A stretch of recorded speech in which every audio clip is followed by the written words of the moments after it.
Topik kita hari ini adalah poligami, hak isteri yang kita teruskan perincikan dan pembincangan bersama dengan tetamu-tetamu kita di studio. Bersama dengan kita pada hari ini, kita bersama dengan Dr. Azmawati Muhammad Noor dari Jabatan Psikologi Pendidikan dan Kaunseling Fakulti Pendidikan Universiti Malaya. Assalamualaikum Doktor, apa khabar? Salam, khabar baik. Alhamdulillah. Dan kita juga bersama dengan seorang peguam syar'i iaitu Tuan Muhammad Nur Hafiz Roslan yang juga akan turut mengupas dari sudut hukum dan undang-undangnya tentang isu poligami ini. Terima kasih Tuan bersama kita pada hari ini. Sama-sama. Assalamualaikum. Waalaikumsalam. Hari ini kita nak bincangkan tentang poligami dan hak isteri. Saya terus tanya kepada Tuan Silah. Bila kita bercakap tentang hak isteri ni, pasti isteri-isteri ni sedang nak tahu hak mereka dari segi nafkahnya, harta sepencarian. Yang kebiasaannya kita pun akan bawakan topik ini bila suami meninggal, berpisah dan sebagainya. Tapi dalam konteks poligami ini, apakah hak-hak ini boleh dituntut oleh seorang isteri walaupun masih dalam perkahwinan itu? Okey, bismillahirrahmanirrahim. Assalamualaikum warahmatullahi wabarakatuh. Terima kasih sidang penonton. Okey, jadi pertamanya soalan tadi saya jawab ada dua perkara. Pertama, poligami yang mana dia poligami, dia tak ingin dipoligamikan. Kedua, dia poligami baru dalam kes permohonan. Okey. Yang pertama kita pergi kepada kes permohonan, iaitu suami-suami yang gentleman. Suami-suami gentleman ni selalunya apa dia buat? Selalunya dia akan buat permohonan di hadapan Mahkamah Tinggi Syariah. Kemudian nanti saman akan dibuat, saman itu dibuat. Responden ataupun defendernya dalam kes itu adalah isteri pertama. Okey, dan kemudian di antara kewajipan dalam perbicaraan tersebut ialah wali bakal isteri wajib hadir dengar perbicaraan. Bakal isteri pun mesti ada dalam mahkamah. Maksudnya ada 4 orang utama akan ada dalam mahkamah. Jadi saman itu perlu disampaikan. Suami bukan perlu minta kebenaran. Tetapi dalam mahkamah, dengar ya Farin ya? Ya. Saya. Okey, cerita dulu. Suka buat? Okay. Saya tengah dengar ni. Tengok mampu tak mampu ni. Suami bukan, istilah dia bukanlah perlu minta kebenaran isteri. Tetapi suami perlu mencapai maksud mampu dan adil di dalam hukum undang-undang. Jadi apa maksud yang perlu sign? Kita daripada zaman P. Ramlee kata perlu sign. Bukan perlu sign. Yang diperlukan adalah saman perlu disampaikan supaya isteri boleh respon, defend diri dia di dalam mahkamah. Jadi apa hak dia perlu ada? Yang dia boleh minta tuntut dalam mahkamah tersebut adalah macam Fiza cakap tadi. Yang pertama kat situ adalah berkenaan dengan hak bermalam, hukum zifaf. Yang ni ada sunnah. Rasulullah dah sebut dalam kitab. Ramai tak tahu nak sunnah. Tapi kitab pasal poligami tak pernah baca. Kan bahaya tu. Jadi apa diperlukan? Hak bermalam kena declare. Kemudian nafkah isteri kena declare. Nafkah bakal isteri nanti pun kena declare. Cadangan nafkah bakal isteri. Nafkah anak-anak sedia ada kena declare. Dan kemudian berkenaan dengan contohnya melawat, bercuti. Sebab ingat Rasulullah kalau pergi hijrah, pergi bercuti, cuti kata yang ni bawa isteri yang pertama, isteri yang kedua pun ada cuti lain, dia bawa juga. Faham tak macam mana? Jadi benda tu dalam mahkamah kena declare untuk isteri pertama. Okey, ada penonton Tuan Hafiz dia bila Tuan Hafiz cakap saman tu, mereka tak faham saman apa bahasa mudah. Dia bukan saman menyaman tapi dia takut dah kena saman. Bahasa mudah je tu apa? Kita mewartakan. Penonton di luar sana ya. Maksudnya isteri-isteri tersayanglah. Kalau kena saman jangan takut. Pergi mahkamah. Sebab kalau tak pergi mahkamah bahaya. Suami boleh senang lenang saja beritahu pada mahkamah dia mampu dan adil. Semua yang nikmat-nikmat dunia, bintang, bulan semata-mata lah. Jadi bila isteri selalu datang mahkamah, respon kepada perkara tersebut, barulah isteri nanti akan maklumkan kepada mahkamah di hadapan Mahkamah Tinggi, suami saya ni dia kata kat bakal isteri dia setakat 3,000, tak ada masalah. Rupa-rupanya bagi kat isteri sedia ada 500 je. Tak cukup lah 3,000. Jadi ada berlaku pendustaan. Tapi betul ke dakwaan isteri pertama tersebut? Kena bicara bawa saksi. Entah isteri pertama sebab sakit hati, sebab nak dipoligamikan, siapa tak sakit hati? Betul? Bermakna ini kalau ada satu persetujuan, maknanya perkara saman tu tadi ataupun saman tadi lebih mudah sebenarnya, lebih lancar.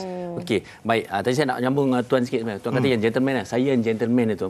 Saya takut. Okey, baik. Tak apa, kita teruskan dengan Dr. Azmawati. Kita ada talian ke? Jangan faham.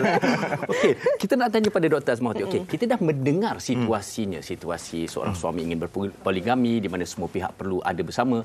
Tetapi pastinya di sini adanya sudut kesan emosinya. Saya percaya bukan saja kepada isteri, bakal isteri maupun suami itu sendiri, tetapi juga keluarga dan anak-anak. Jadi Mungkin kita boleh ulas daripada apa yang berlaku senario dalam masyarakat kita, kesan emosinya. Okey, terima kasih Farin. Pertama kali saya nak kongsikan, tadi kita dah dengar poligami yang dibenarkan dan juga yang tidak dibenarkan. Kalau yang tidak dibenarkan ni memang lagilah emosi memang terganggu, dan betul dia bukan hanya mengganggu isteri sahaja, anak-anak juga terganggu, dan suami itu sendiri sebenarnya untuk berlaku adil. Tadi kita dah dengar daripada Tuan Hafiz kita tentang bagaimana kita hendak berlaku adil itu sukar. Dan sebenarnya saya juga nak kongsikan daripada segi sudut pandang anak-anak, kita mungkin nak ulas sikit. Anak-anak ni sebenarnya kalau mereka lihat ibu mereka menangis, sedih, terkesan, dan mereka juga akan berasa apa, macam ibuku ini tidak dilayan dengan baik. Dan ini akan menyebabkan mereka mungkin akan berasa sedikit sikap deviant itu nanti bila mereka dah mula marah. Dan selain daripada itu juga kita nak juga lihat kesan emosi. Selain daripada anak tu, kita juga nak lihat kesan emosi kepada isteri tu tadi. Isteri tu Farin, bila telah mengetahui yang dia telah mempunyai madu, yang kita nak sebutlah madu ni kan, ni madu ke racun, kita tak sure. Tetapi sebenarnya emosi ni memang terganggu, dan kesan kepada anak-anak tadi, bila dia dah marah, dia tak reti nak luahkan kepada sesiapa, tak reti nak find support. Siapa yang jadi mangsa?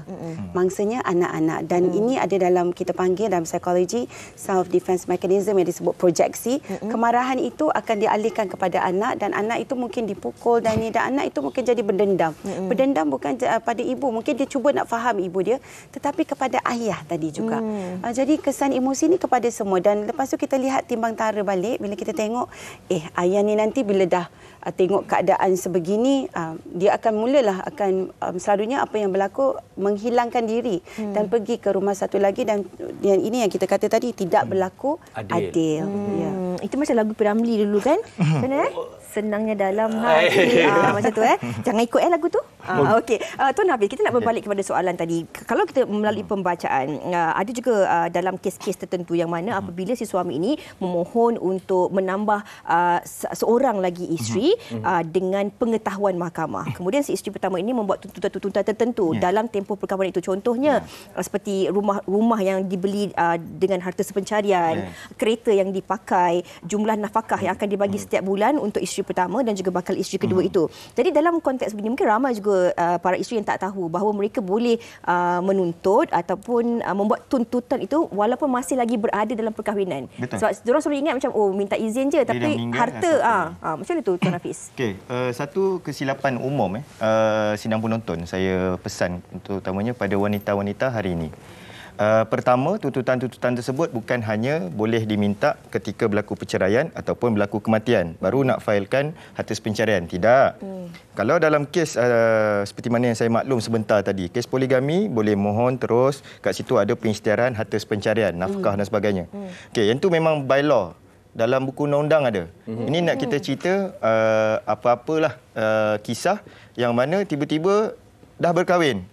Contoh kahwin kat Thailand ke, kat USA ke, kat Australia ke, kahwin tanpa kebenaran mahkamah. Tapi dah berpoligami, sedar-sedar dah dapat kawan baru dah.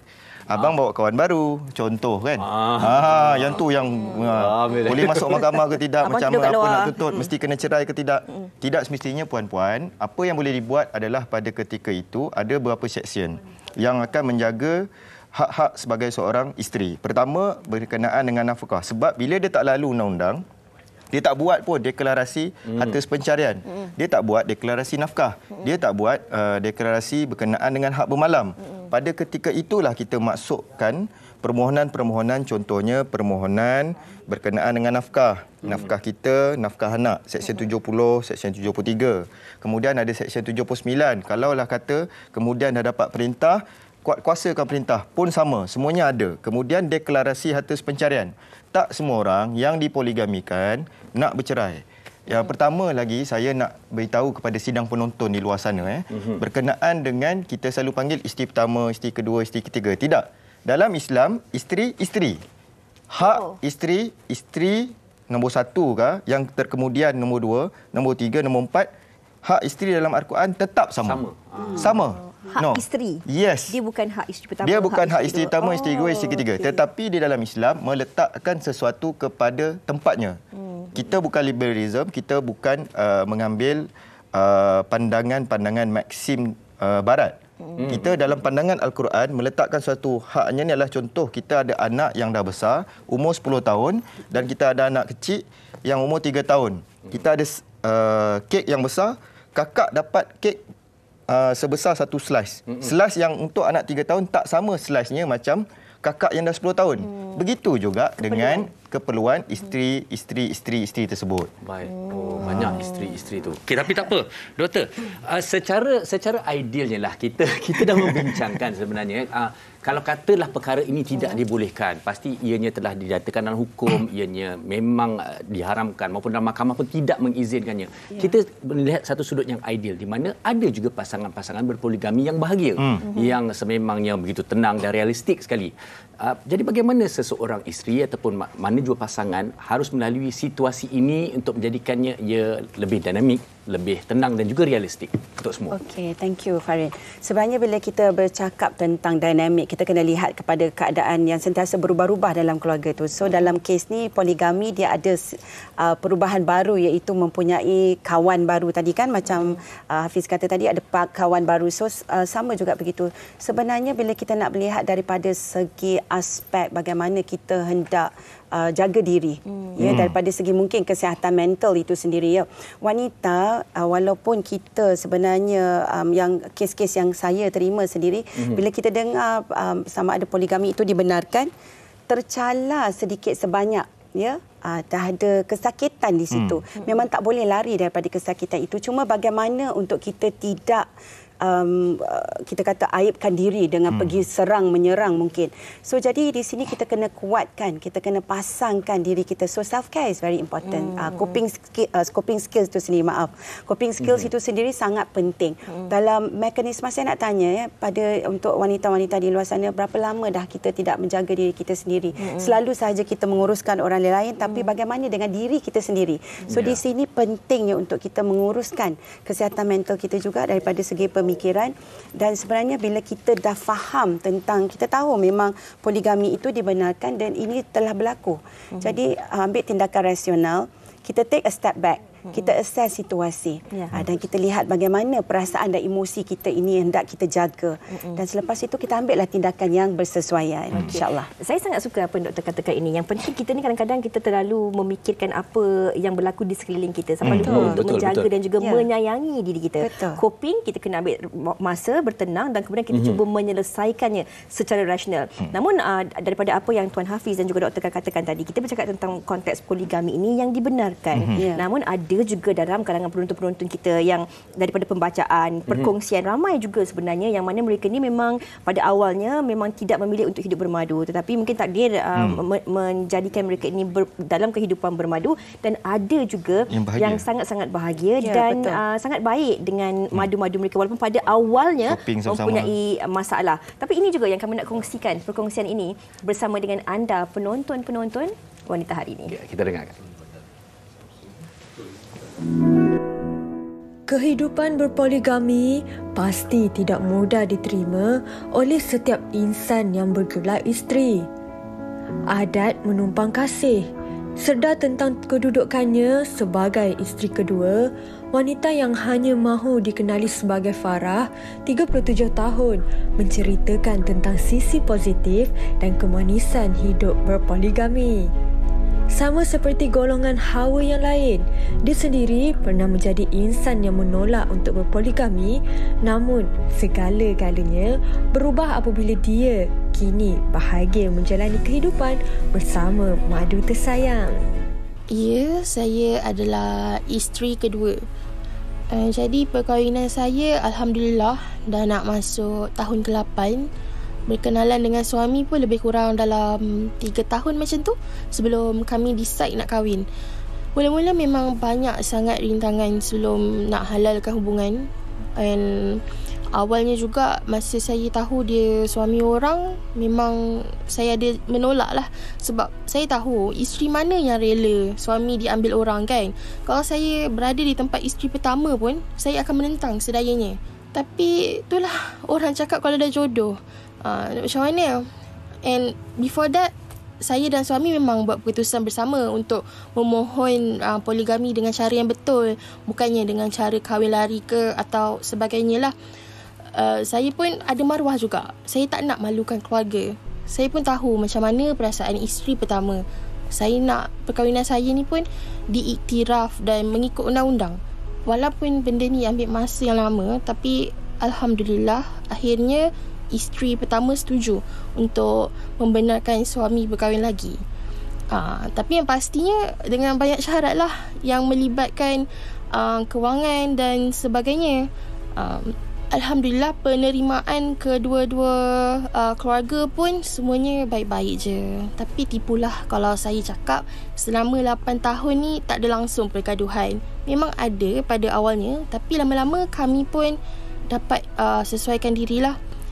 Suami pun sangat berlaku adil kepada kedua-dua isterinya. Jadi saya sangat bersyukur walaupun hidup bermadu, tapi madu saya ni dapat terima saya seadanya. Dan kami sangat bahagia. Lagipun siapa kita untuk menidakkan takdir. Nasihat saya kepada mana-mana wanita kalau jadi yang kedua, yang penting kena ada perasaan hormat kepada madu. Hormat hak orang. Nak kahwin dengan suami orang pun perlu persiapkan diri juga dengan mental yang kuat untuk kita berkongsi kasih. Itu perkongsian yang sempat dikongsikan oleh kisah sebenar yang kami ambil dan bawakan kepada anda penonton-penonton wanita hari ini. Kita bercakap dalam konteks ada dalam kalangan penonton-penonton kita ini mungkin mereka ini bergelar isteri kedua, ketiga ataupun keempat. Ini yang kadang-kadang kita katakan pasrah dengan ketentuan ataupun dengan apa yang telah pun ditakdirkan doktor. Namun kita bercakap dalam konteks tadi Tuan ada katakan bahawa hak isteri dalam agama sendiri semuanya sama. Tapi tempat tu, kita harus bezakan tempat tu. Yang menjadi kadang-kadang kegusaran, masalah dan yang mana ia juga mengganggu gugat konteks emosi isteri dan juga anak-anaknya adalah kadang-kadang placement tu, tadi coping tu. Kita yang menjadi kedua ini mungkin menumpang, berkongsi kasih dengan yang pertama tadi. Tapi ada ketikanya mereka ni mungkin tak tahu nak sesuaikan diri.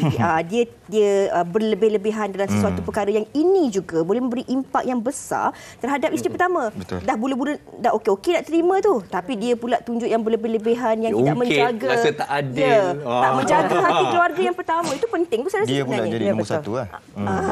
Okey. Ya, betul. So nak mengambil alih tempat orang lah kiranya ya. Sebenarnya bila kita sebenarnya sebelum tu saya nak kongsikan sedikit menjadi juga orang kata bila jadi isteri kedua ni stigma masyarakat juga ya bila mereka mula mengatakan perampas dan macam-macam lagi lah. Tetapi dalam konteks ini sekiranya berada dalam keadaan itu saya ingin orang kata kongsikan bahawa lebih manis sekiranya kita faham ini adalah adjustment period. Tadi kita kata tentang mekanisme untuk coping kan. So kita adjustment period memang pada awalnya sukar dan kita jangan berlebih-lebihan dalam kita apa orang kata mungkin suami pula bila dapat yang baru mesti belikan ataupun lebihkan yang itu shopping dan segalanya, tetapi ya mereka perlu memainkan peranan dari segi apa? Peranan dalam menyesuaikan diri itu sangat penting sebab kita hendak juga adjust dengan anak-anak dan isteri juga nak mengambil hati. So jadi kena mengambil hati dan kalau tadi terdengar juga pasal pasrah saya nak tambah sikit tentang redha. Redha tu adalah sesuatu yang orang kata sangat tinggilah, memang nak jadi saint baru boleh kita kata nak sampai tahap redha tu, tetapi bila kita belajar untuk menjadi redha itu sebenarnya lebih indah. So kita kena belajar untuk mengadaptasikan diri itu dalam keadaan dan sesuatu yang baru. Dan bila kita tadi bila Fiza kata mengambil hak orang, saya rasa bila dah jadi isteri, so kena sama-sama.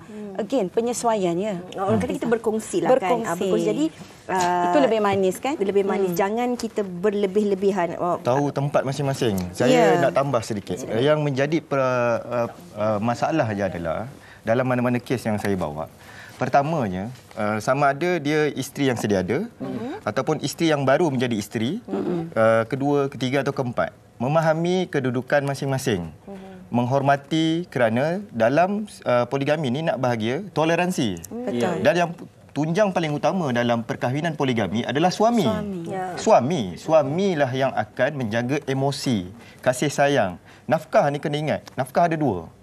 Kita ramai ingat nafkah duit. Kalau macam tu semua orang kaya boleh kahwin dan bahagia. Tak semua orang yang berpoligami kaya dan bahagia. Ada orang gaji baru 5,000. tetapi dia jaga anak-anak dia dengan baik, isteri yang baik, dia lebih bahagia daripada orang yang gaji RM50,000 sebulan. Sebab apa?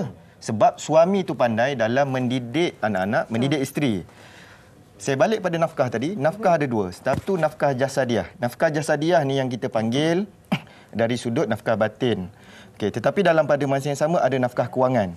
Lupa nafkah ruhiyah. Apa tu nafkah ruhiyah? Nafkah ruhiyah ini adalah berkenaan dengan kasih sayang, ilmu, caring. Isteri pertama tengah sedih. Contohlah kita pun kalau mainan kita tiba-tiba orang lain kongsi sekali main dengan kita, pun jadi masalah. Kita suka, orang lain nak naik pun takut. Tiba-tiba lepas tu kita kena kongsi kereta. Ini bukan kongsi kereta, kongsi suami.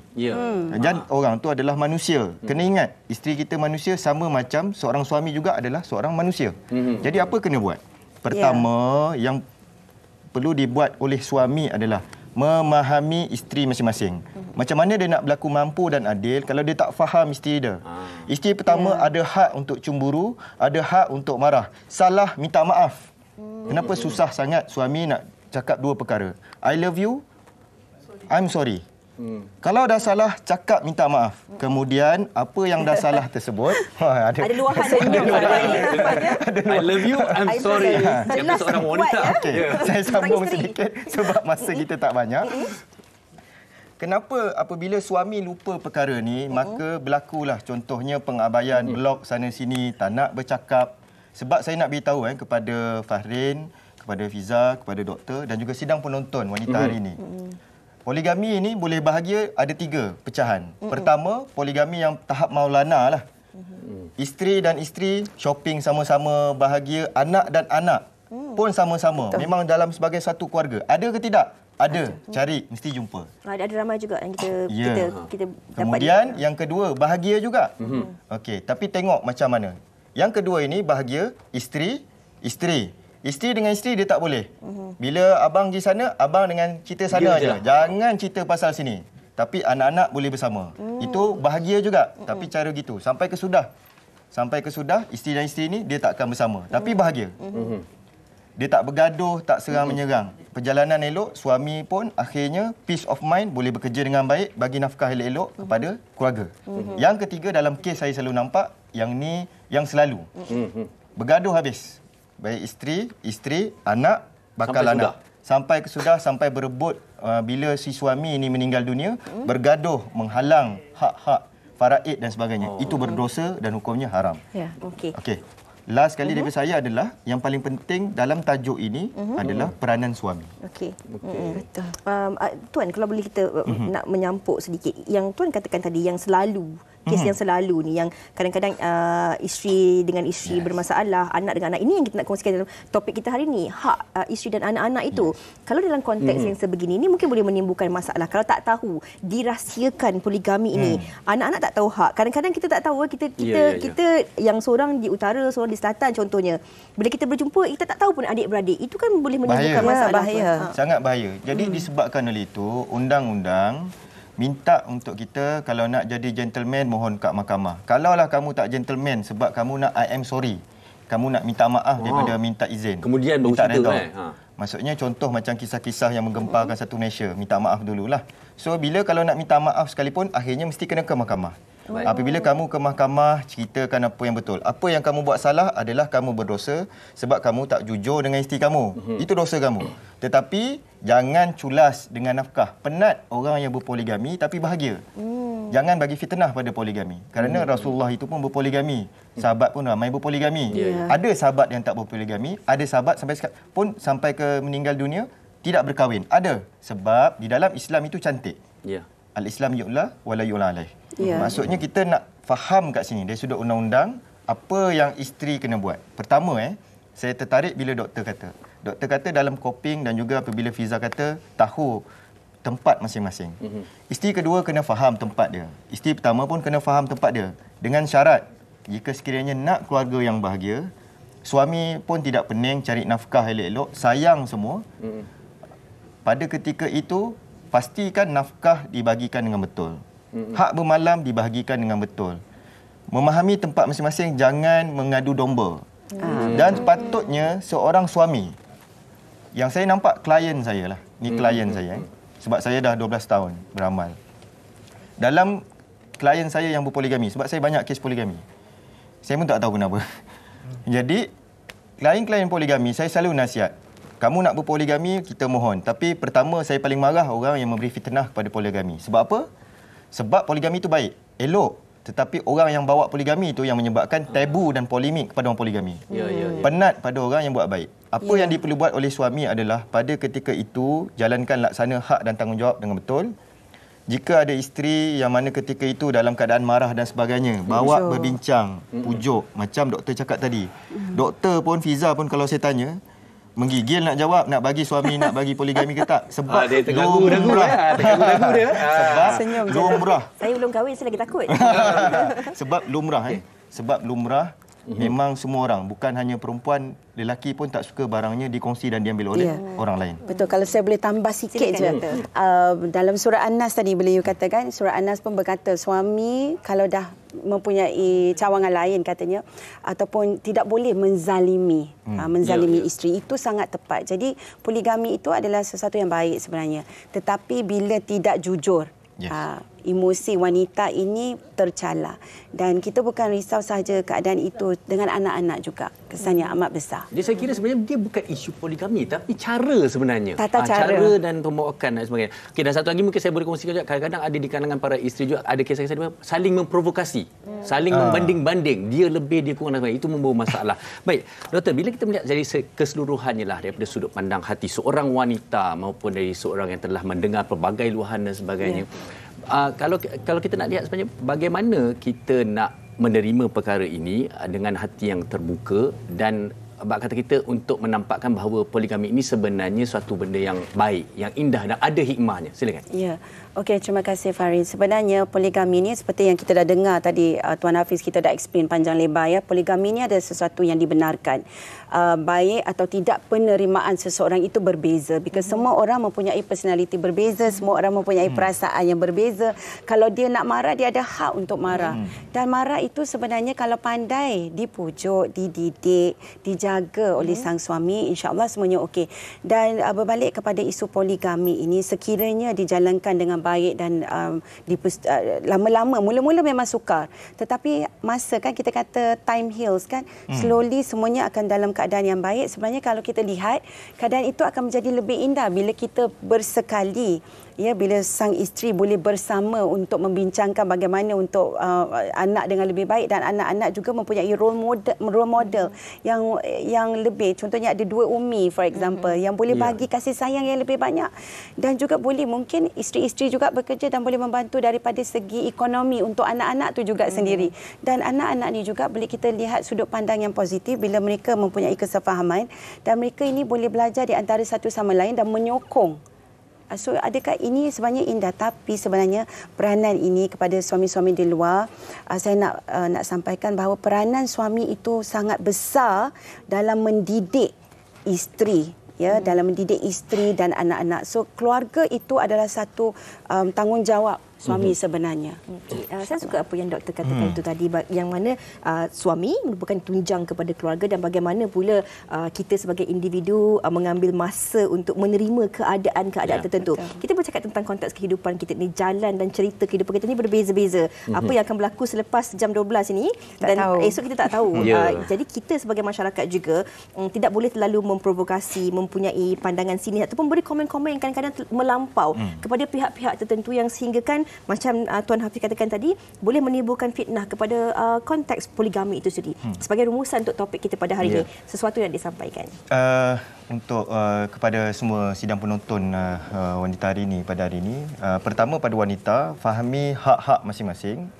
Dan apabila anda dizalimi dan anda rasa ada hak anda dicabuli, pastikan rujuk kepada orang yang betul. Rujuk pada peguam syar'i, rujuk kepada pakar-pakar. Kalau ada masalah dengan depresi, masalah tekanan emosi, memang antaranya kita pada keluarga, kawan. Tapi kalau boleh cari orang macam doktor ni, kaunselor, mediator. Untuk apa? Untuk supaya kita ni dapat pesanan dan juga nasihat yang betul, bawa kita ke mana dan menjaga hak kita. Dan untuk para suami di luar sana, pesanan daripada Allah SWT, ba'da auzubillahi minasyaitanirrajim, fankihu ma tabalakum minan nisa masna sulasa wa ruba fa in haftum alla ta'dilu fawahidah. Saya tak nak pesan apa saya cakap, saya tak nak pesan apa yang mahkamah nak cakap. Saya nak pesan apa Allah cakap. Allah cakap apa? Kalau kamu nak berpoligami ni, kamu ni nak kahwin, kahwinlah kamu 2, 3, 4. Tetapi kalau kamu takut kamu tak berlaku adil, cukuplah 1. Kalau 1 pun tak dapat dijaga dengan baik isterinya tersebut, jangan fikir pasal nombor 2. Dan kena ingat, untuk yang nombor 2, sekiranya yang datang kepada kamu ni seorang lelaki, tetapi memburuk-burukkan isteri yang pertama untuk mengambil hati kamu dan menjadikan kamu sebagai isteri, nescaya kamu juga akan dibuat sebegitu untuk isteri yang nombor 3 dan nombor 4. Jadi pilihlah lelaki yang berkualiti, dan itu saja sebenarnya dalam rumah tangga. Tak kira lah, sebab kena ingat, puan-puan di luar sana, kes bercerai di mahkamah 80% kes monogami, bukan poligami. Ramai juga maksudnya suami-suami durjana yang menjadikan isteri-isteri sebagai mangsa adalah mereka yang tak pun berkahwin dengan orang lain, tetapi balik rumah muka handsome macam baru lepas mandi. Rupanya baru lepas pergi spa, mandi wajib kat luar. Pula dah. Ada skandal. Jadi itu lagi dosa. Jadi daripada kita sakit hati, tetapi kita rasa kita mulia di sisi masyarakat, tapi kita malu dengan Allah. Baik kita rasa mulia di hadapan Allah SWT. Paling-paling aku tahu hari ini aku tidak ada pada hari ini, suami aku tak ada pada hari ini, suami aku ada dengan isteri yang halal. Bukan suami aku hari-hari balik patutnya kerja tak handsome, balik handsome, rambut sikat elok, bawal tu bau sabun, balik bau sabun. Ini kita boleh buat satu lagi topik. Itu baru balik gym tu. Okey. Kita nak ucapkan terima kasih kepada Tuan Muhammad Nur Hafiz Roslan dan juga Dr. Azmawati Muhammad Nur kerana bersama kita pada hari ini. Banyak sebenarnya komen-komen di Facebook. Terima kasih kepada semua dan juga kepada tamu kita pada hari ini. Jadi kita harapkan walaupun ringkas, padat tapi penuh manfaat perbincangan kita hari ini. Dan ini mungkin juga membuka mata dan juga minda penonton-penonton kita yang mungkin melihat konteks poligami ini daripada satu sisi dan juga sudut pandang yang berbeza selepas daripada perbincangan ini. Seperti yang dikongsikan oleh Tuan Hafiz dan juga doktor tadi, kalau anda ada masalah, ada kerunsingan, carilah pada orang yang lebih arif ataupun mereka yang pakar untuk anda kongsikan permasalahan anda ini.